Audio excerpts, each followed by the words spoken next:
Hey, good afternoon. I wanted to spend a few minutes today thinking about the critical components of ourself, the critical self that exists inside of us. Hopefully, as we have these conversations, or I at least talk to you each week, you're beginning to entertain the possibility that there are different pieces of who you truly are that exist inside of you. And one component of those different pieces is a critical component, this critical self. And it has different characteristics than a lot of the other pieces of you. Winston Churchill imagined this giant, black, mangy, drooling dog that would sit next to his armchair by the fireplace each evening as he navigated through World War II and all of the trauma that happened in making decisions about who lived and who died. And this dog was the sum of all of his fears. It would just sit and stare at him and criticize, critique, blame, shame, whatever else of his fears about how he was not doing a good enough job. He had a very vivid imagination, and it might be possible to separate for yourself what the critical component of you looks like.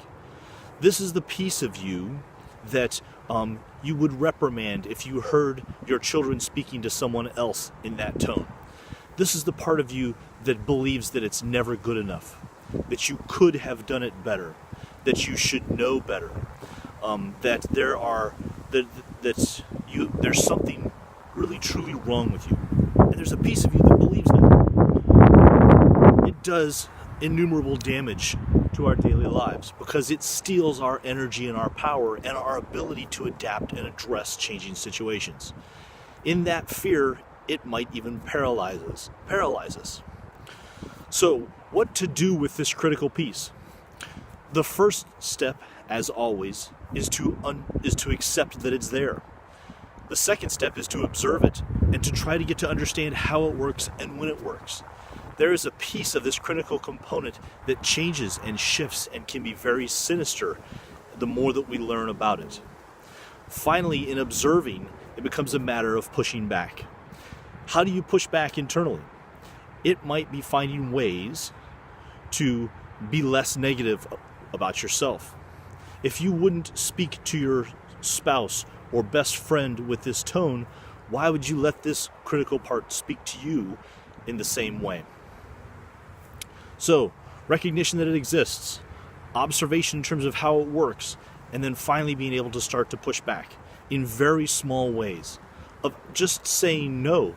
This is not true, or this is not who I am, or I did my best, and start to create a boundary internally to deal with that critical component.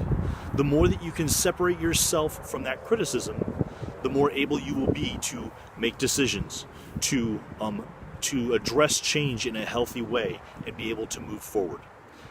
Take some time this week and consider, what does the critical component look like in you? For me, I actually capitalize, capital T, the capital C critic, the critic, as a real piece of me that exists.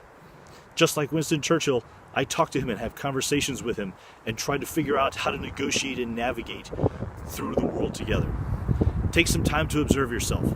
Figure out where you might be able to push back. Test drive it and see what happens. As always, I'm John Rhoads, and I hope that you're able to find meaning and purpose in your day today.